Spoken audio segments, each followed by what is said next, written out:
This program is brought to you by the following non-paid sponsors: the League of Extraordinary Beings, the Society of Poor Knights of the Multiverse, Battle School, the Deployed from Detroit School of Leadership and Madness, the Society of the Pale Horse, the Curiodrome, and of course, viewers like you.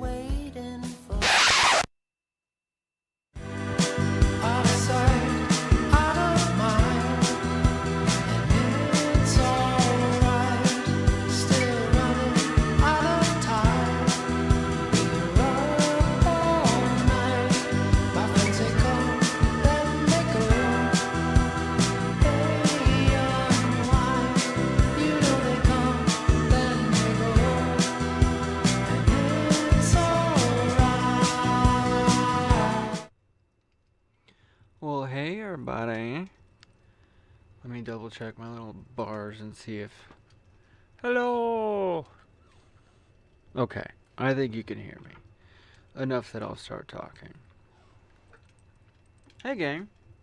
Happy Easter and all that. If you're into Easter. If not, delightful Sunday. If any of you... What was the... folks trying to recreate Eostar. Is that how they're trying to pronounce it? There was a thought or an attempt to try and recreate a sort of Germanic, Proto-Indo-European, whatever your guys is called too.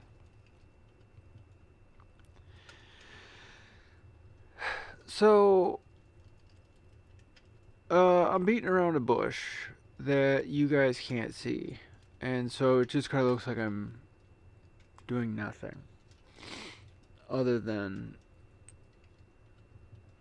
is this called vamping? You'd think vamping would be more impressive. I kind of want to talk,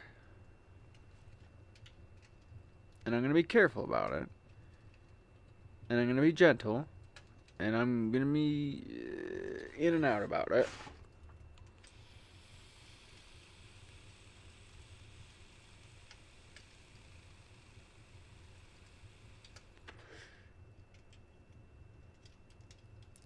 Okay, Popeye.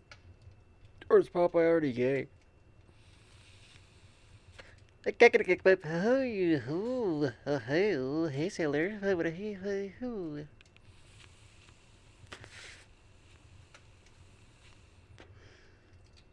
Have any of you in living memory seen that?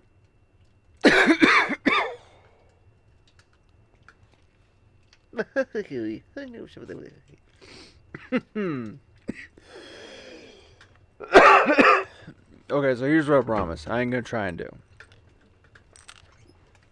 I'm not gonna try and convince you of anything. I'll just say some shit, you can either be like, sure, or no, or whatever.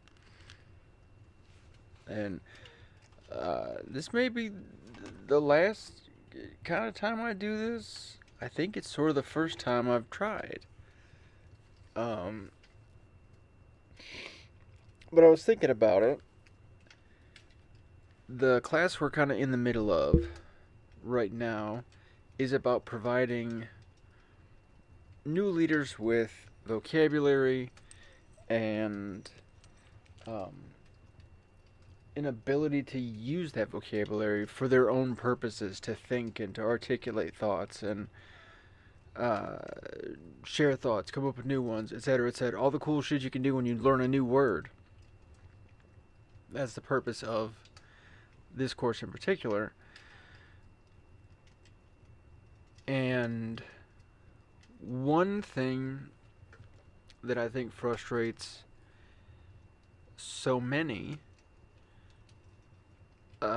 is to see what a sort of show religion has been turned into for so many. And let's start out very clearly with the lyrics to one of my favorite Randy Travis songs. The road to hell is paved with good intentions. Think about that. The road to hell is paved in good intentions.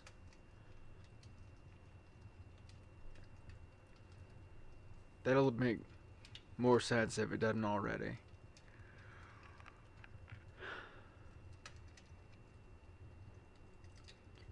So I want to be careful, because there is a lot of wickedness about, because someone was convinced it was goodness. Now, there's plenty of wickedness about because people are convinced it looks like goodness. Wolf in sheep's clothing and all that. In those instances, though, there's a lot of wolves in fucking shepherd's clothing. If you know what I'm saying. Like, who's that fella with the beard and the tail? You better be a furry, motherfucker.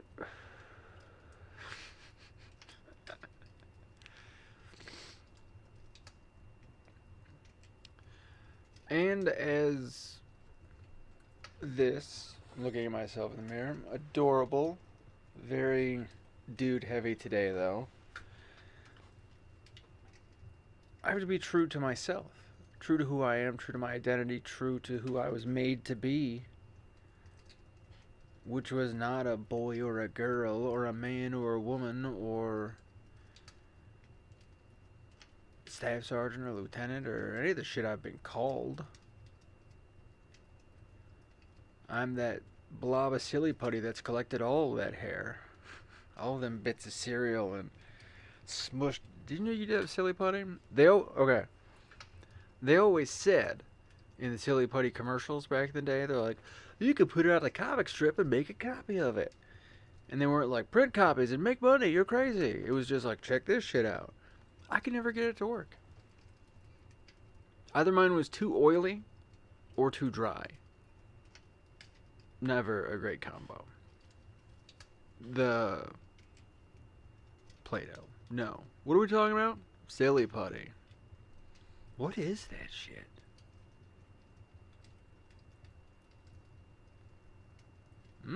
Pretty neat though. Oh, the Bible. And me being a tranny.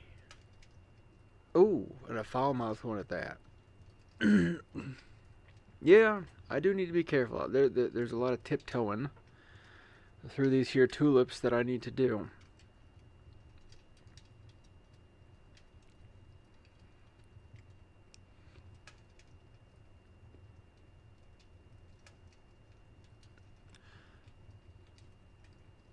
I'll say it this way. Whatever you end up assuming my perception of the world is, by the end of this, don't worry about it. But know that I love you.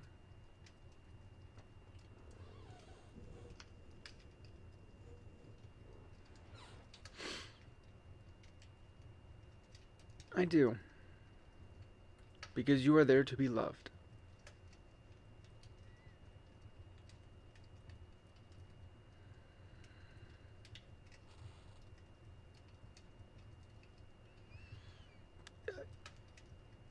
And maybe this is some of the better way. The way I absorbed this book as a youth, the way I absorbed the stories that were told in it, the parables told by the characters in it. So maybe then, rather than quoting shit you might have heard, I'll give you an idea of what I've been left with. Because I was raised, let's just say, with it available in the household. I wasn't raised with religion in the household, but I was raised with religion available in the household. Meaning, it was going to be a self-directed exercise. My folks were both kind of like, it's too much weird shit. And left it there.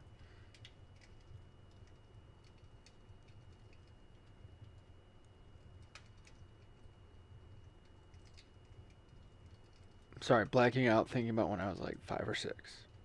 And we're back. Hi, time travel. Kurt Vonnegut says in Slaughterhouse-Five,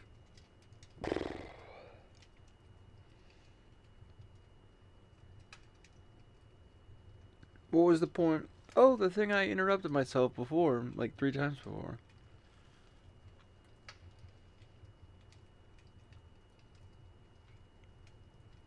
I love you because you are there to be loved.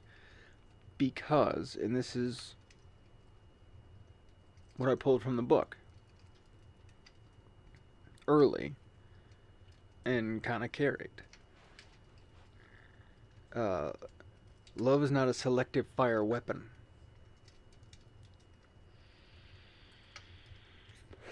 Mind you, I was raised in the military-industrial complex.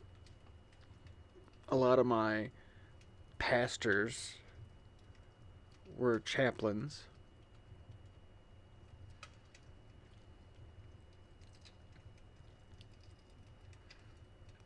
So my language is a little nutty there. But love is something you can turn on. Love is something you can turn off. Whether or not you are loving, whether or not you are receiving love.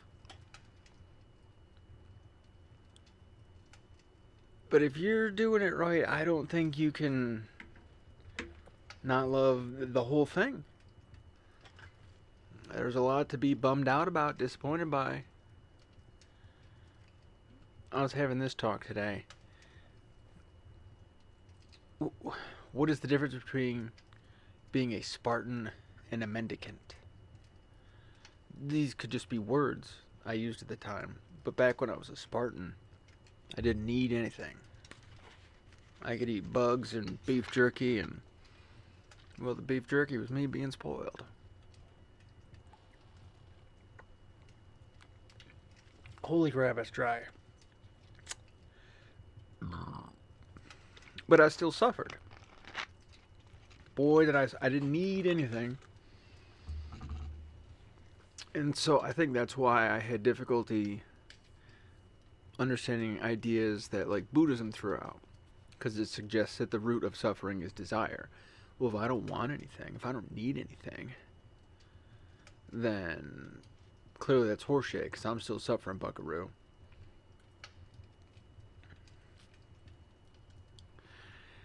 And I realize clearly now, in this sort of phase of the flow of things, I suffered because I didn't honestly answer those desires. I just went like, not a thing. And so I still had a hunger in some place. It's a rough word if you're using your imagination, but it's not what I'm talking about. But something was missing. And me not filling it wasn't filling it. It was me living in one of those modernist apartments where I have like 2 shelves and there's like 1 book. Could you imagine me doing that shit? If you've been with us any time, dear viewer, you've seen, like, I'd run out of shelves right away. Minimalism and I don't do well. I can design it, I can't live in it. But I was. So I was denying loving myself because I didn't want, oh, well, if this means that, then that means this, and then this means that, and then ruh-roh.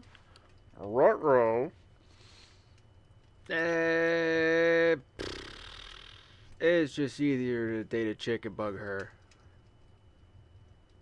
Right, fellas? Sorry, ladies.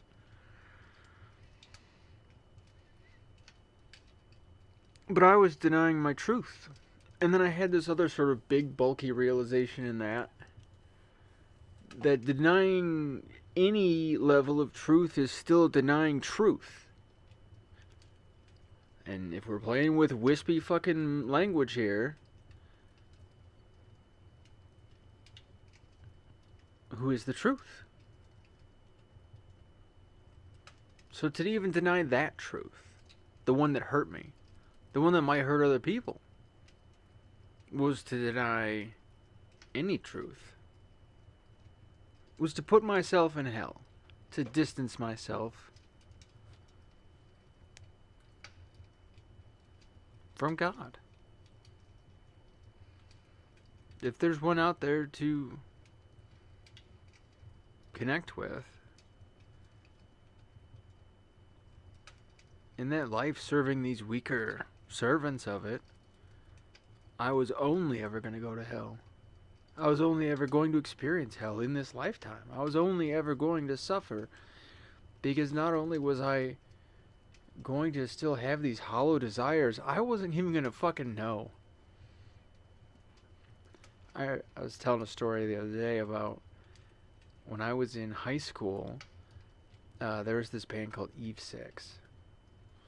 And the singer in that band is super duper good looking. And I remember being conflicted with that. And then the way my brain processed it, as somebody being raised in don't ask, don't tell. I was already like a cadet, senior NCO at the time, and I got troops to think about. I'm going to be enlisting soon, and da-da-da-da-da.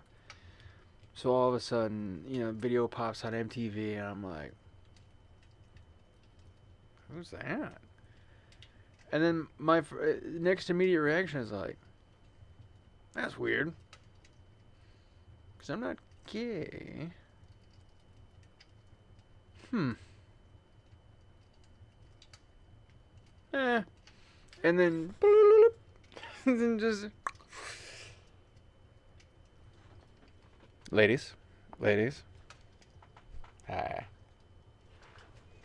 Yeah. And I don't, gay is the wrong word. It's a fun word. It's short. I don't give a fuck what I am. How about that? As long as I'm here and I'm helpful, and I'm fun, and I'm kind. Goddamn, every day I struggle to be kind. And it's not a struggle anymore. But it used to be. So I still use the same effort, just in case it might be again.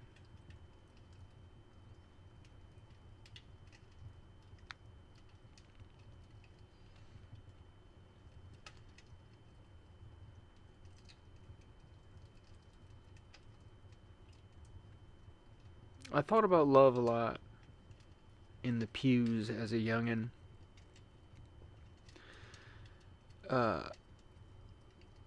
And I came from a very loving family, I'll say, but not one trained to access and utilize their love. They were trained to package and, save it, use it for other shit, great gift givers, that kind of stuff.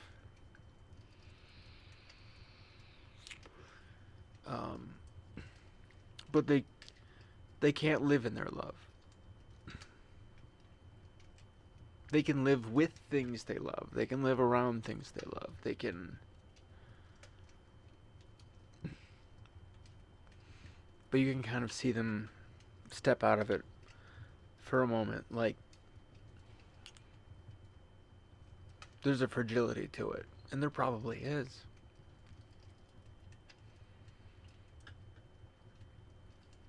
I could see that making a lot of sense.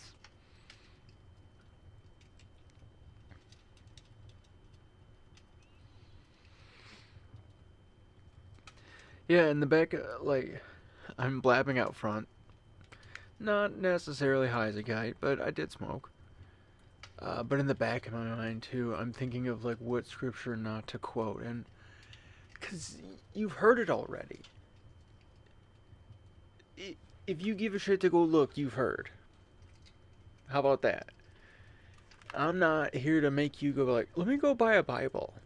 Fucking hell no. That's not my job. I tell people I'm Buddhist these days. That's the God's honest.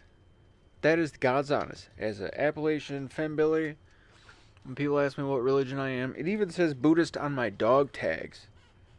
So if anybody ever makes the mistake of walking past my headstone and being like, I should go to a church, I didn't send them somewhere wrong. I know if they read my stone and they think it's a map of some fucking sort, like how lovely to put Christian on it, put Presbyterian, get fucking real Mickey about it, but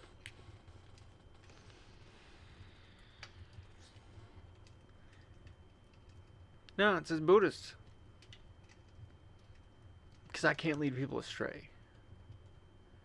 I can, sure, it's functionally possible, but like, fuck me. I won't if it's in my power. So right now my dog tags and all my shit says Buddhist.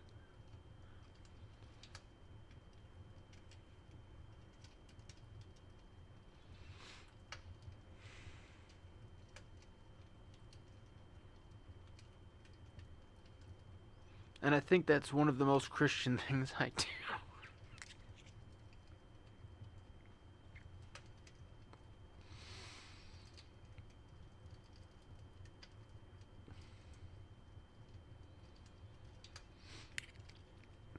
I won't get into... I think we've all had examples of... Everybody's had a little bit of bad touch over there. Metaphorically and actually. So let me do the thing I'm actually kind of good at. Poetry. Getting words out at you. So...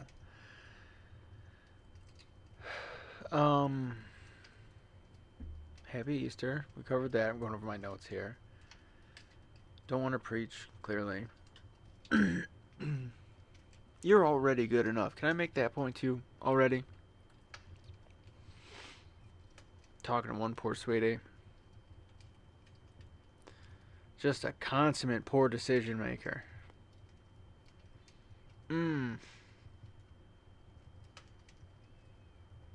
God damn. You give her a good choice and she won't make it.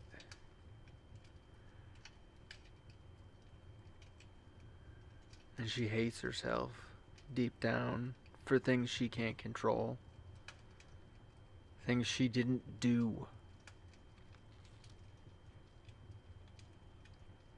And she asks God to change her.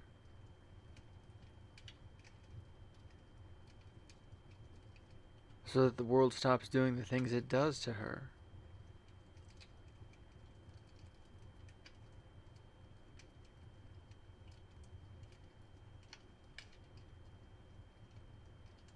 The minute you realize you're good enough, baby, you won't let these motherfuckers do that to you.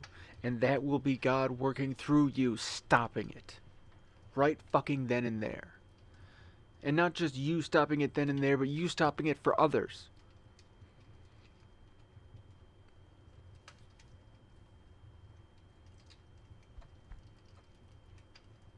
When you feel it in you, it will give you the power to get through the thing you're getting through. That's what they were talking about. This is, here's where I'm going to get tricky, and I have to be careful, and I want to be...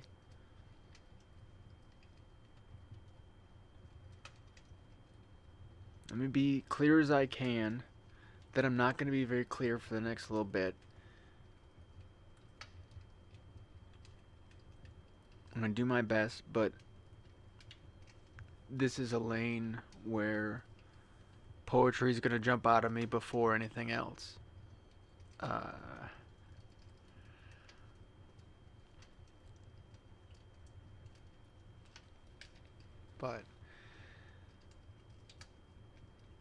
yeah, no, this person is good enough. They are. You are.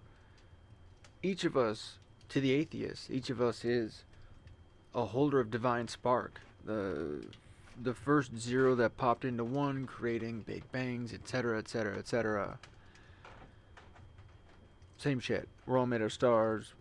Neil deGrasse Tyson, the Carl Sagan speech. Carl Sagan speech will make you cry every time you listen to it. It's so good.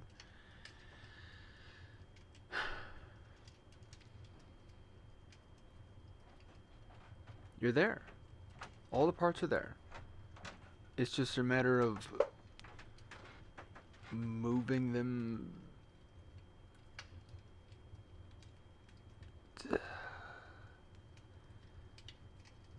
not as they should, not as you want. Like, this is where, as they would. I don't know if that's any more helpful. I don't behave any differently on purpose. I definitely behave differently. Like, if you served with me in the Air Force, you're like, a little. But only a little. Because, like, I was just toning down anything. But that's all this change is in real, like, stop stopping yourself. You stopping yourself is stopping. Okay, yes, let's be clear, let's be very clear. There's some shit you should definitely stop yourself from doing. Things that would cause you to harm yourself, harm other people, break their shit, make them sad. Let's not fucking do that, okay? No. No, no, no, no, no. No, no, no. No, no, no. I blacked out. Sorry, gang. Told you about that. I smoke pot and I have PTSD. Where are we? Vietnam? Do they still make that soup? It's a recent thing. It's probably not. I don't know.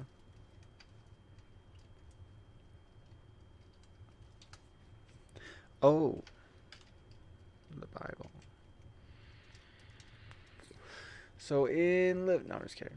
I'm not even gonna cover that shit. How about that? I promise this. I'm not even gonna cover the whole mystery. Maybe we'll do that as a special episode.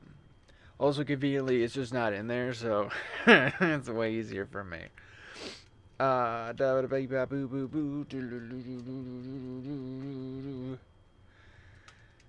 Yeah.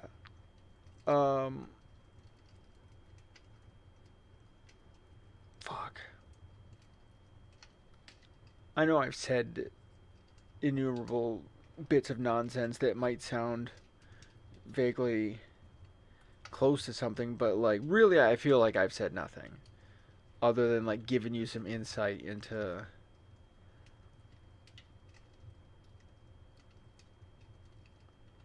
maybe the words I use when I think about this stuff, when I talk about this stuff. I can talk to people of most faiths real easy because I kind of believe a lot of what they believe, and I have, like, fill-ins. Like, for me, I have, like, a mathematical numerator for God, like the set of all things and all possible things. There you go. X equals. Boom. And then then you can talk and, like, fill in the blanks. There's other components. There's simple trivia items. You know, people are like, it's Adam and Eve, it's not Adam and Steve. Adam means mud. Dirt, wet dirt. And Eve is breath. Life breath. More particular. So it's not that some dude was given some lady.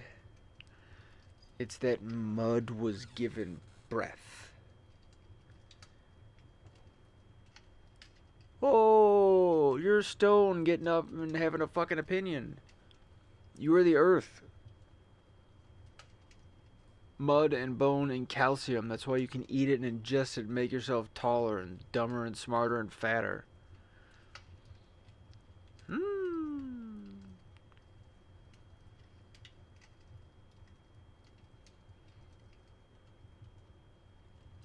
The whole thing. I definitely don't think there's a God, like, you could point a cannon in the sky and shoot like a disappointed invisible man out. It's like, oh, you guys are fucked now. Hell no, that's... And also, it's not like what the Greeks and the Romans thought. That's not... It's a real recent dumb idea. This idea that, like...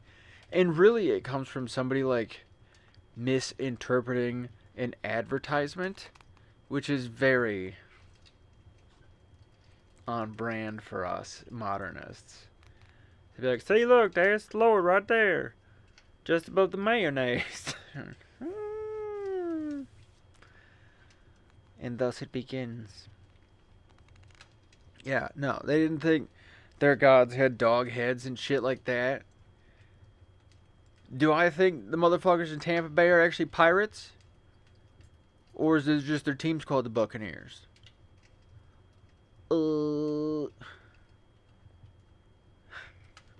Any of you having like a mind-blowing moment right now? I'm so sorry that you're just now... But isn't that neat if you are? Like, wait a fucking minute. They were just complicated story figures? Yeah, like Captain America. And Wolverine. And Thanos. And Red Skull.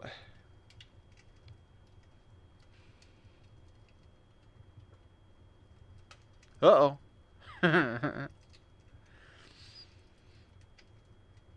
Here, we're already a half hour in. We're this deep in. If you're watching, you're watching. If you're not, you've already hung up or whatever the modern version of that is.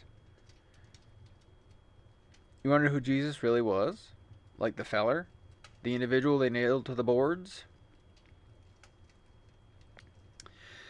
So, near as anyone can tell, if there was a real Jesus Christ, a real single one, because there are in that period, because it's nobody's walking around like, hi, Jesus, Jesus Christ, Jesus, Jesus Christ, Jesus, Jesus H Christ, hi.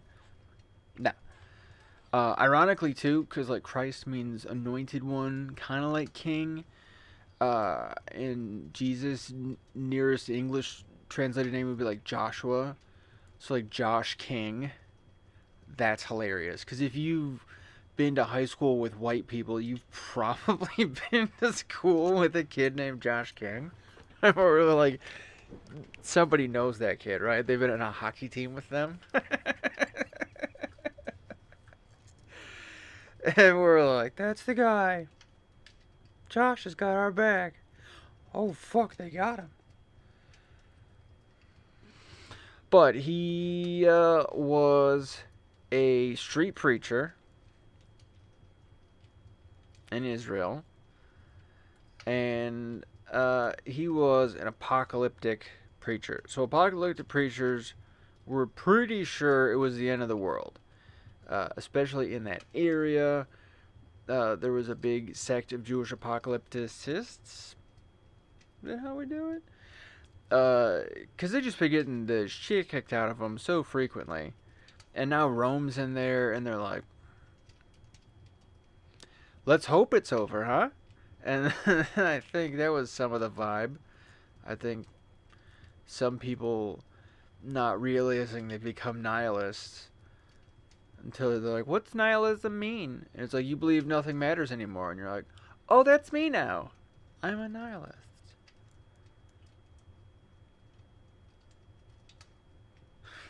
You're fine, Peppers. So in this sort of more nihilistic period where people are using their religion to make money and hustle motherfuckers and push people around and work with corrupt governments and weird how the parallels kick off every now and again.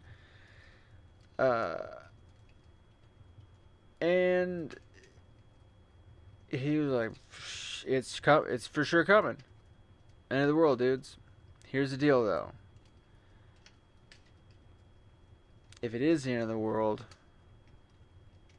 let's do it right.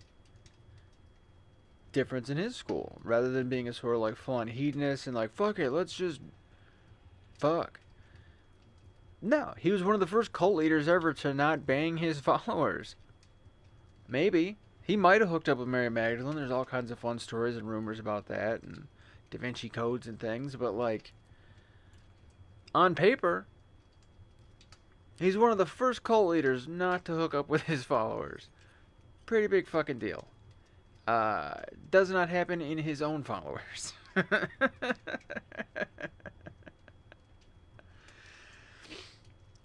Maybe because they got him early. That's always a possibility. The thought of somebody, I think it was Doug Stanhope, had the observation about, like, could you imagine an old Jesus the way we got an old Elvis?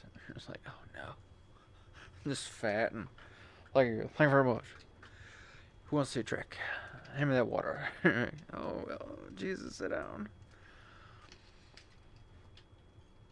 No, he was not disturbed. There's no evidence of him being, like, fully fucking crazy, not, like, schizophrenic. His language was very loose. He was a bit of a universalist type thinker. All things are God. God is all things. The set of all things. He's like, well, if this is God and that's God, then what the fuck are we doing? And that was revolutionary back then. It's always been revolutionary. It's revolutionary every 20 years. Welcome to history, gang. It's fucking nuts.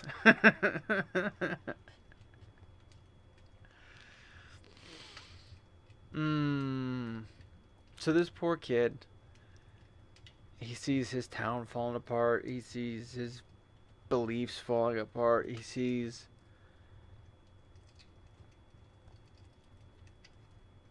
similarly to where we are now, everybody you need to impress is an asshole. So let's stop impressing them.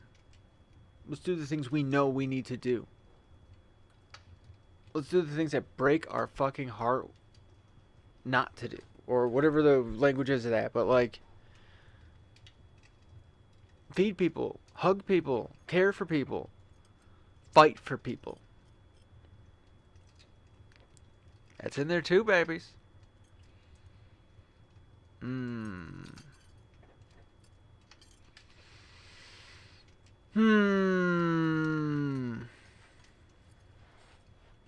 We know, all of us know, it's in you, it's in you, it's in you. You were born with it.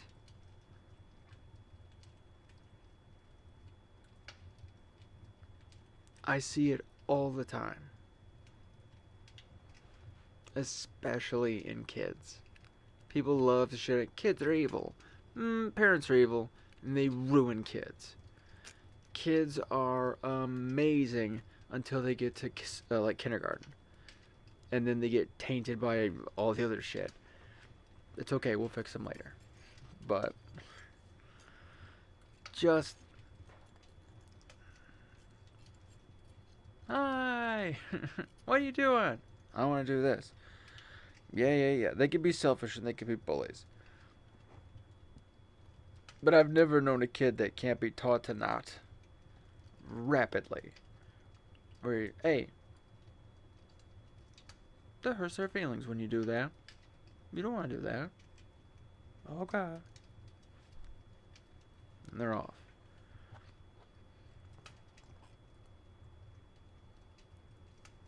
Yeah, I've met kids where you're like, whoa, they're gonna kill somebody one day. And even then, I'm not like, bad kid. They're a bad kid. They may, hey, watch out, keep an eye. But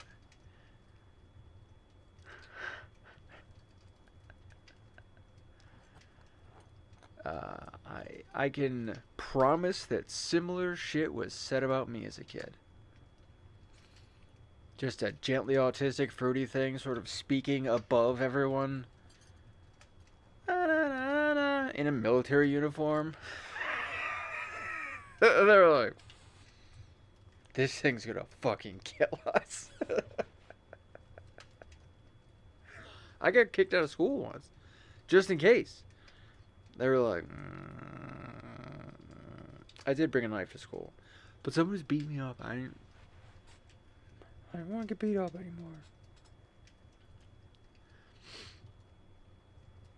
Oh yeah, and the thing that got him killed. So here's the thing, right? Technicalities is how they got the Romans involved to do it. Because initially, nobody gave a shit. He wasn't. He was pissing people off, but he wasn't like disrupting enough shit to get anyone's way. He was definitely making a stir. He was kind of like same level of fuss a union organizer might get, where all of a sudden people are like, yeah, we shouldn't be doing that in here, and then they're like, whoa, fucking yikes. And so what got him nabbed was him saying, you know, I'm the son of God and I will be the king of heaven. And you can't threaten to like become the king in Rome or some shit like that. And they're like, get him. And that was the technicality they used.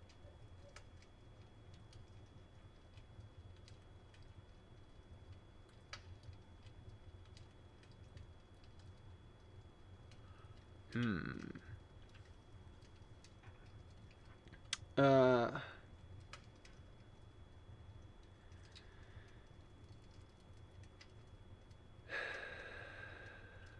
yeah, I won't. I thought about going, like, how far in depth. I wrote a whole thing up and then I didn't read any of it. Because it's not for me to put any of this on you.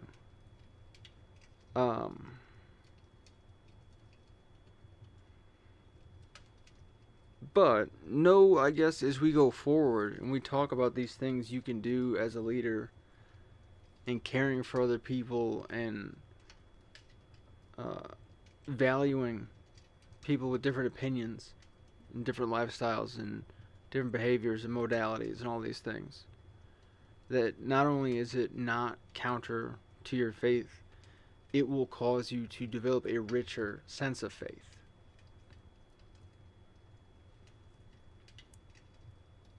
The more truths you connect with, the more you connect to the greater truth.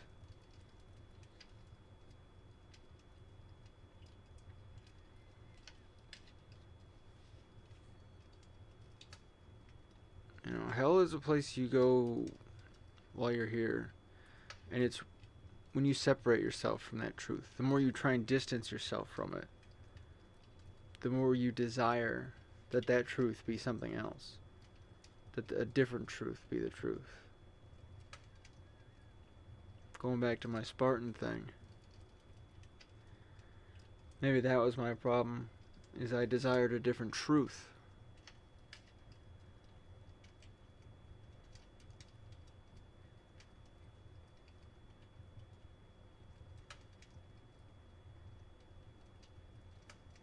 There's only the one.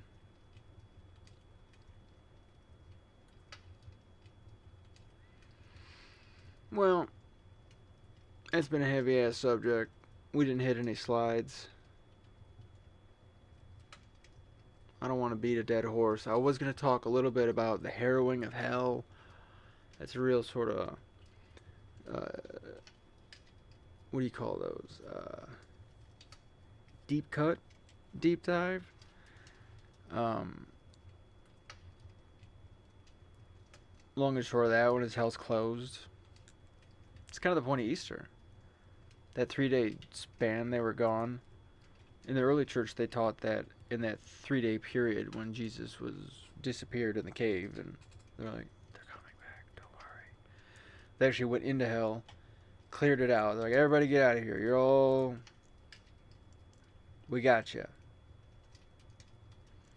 And then shut down hell, and then 3 days later went back up.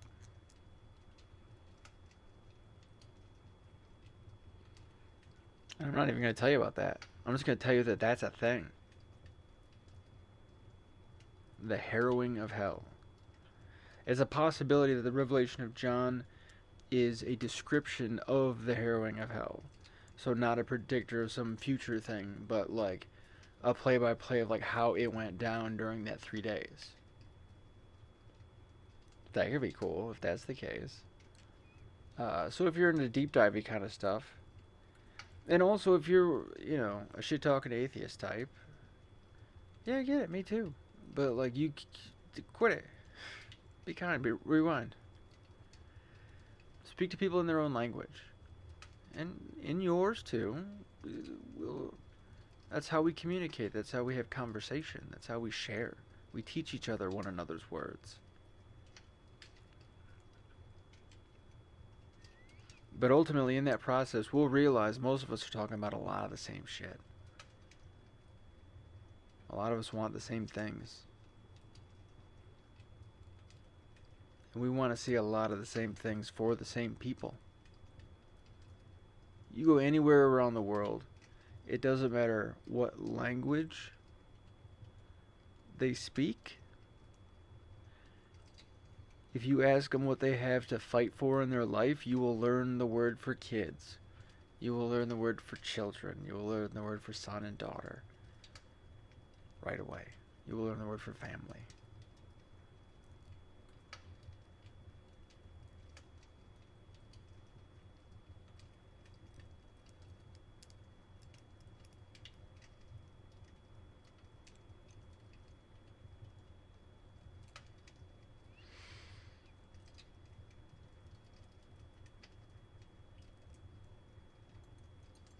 Happy Easter.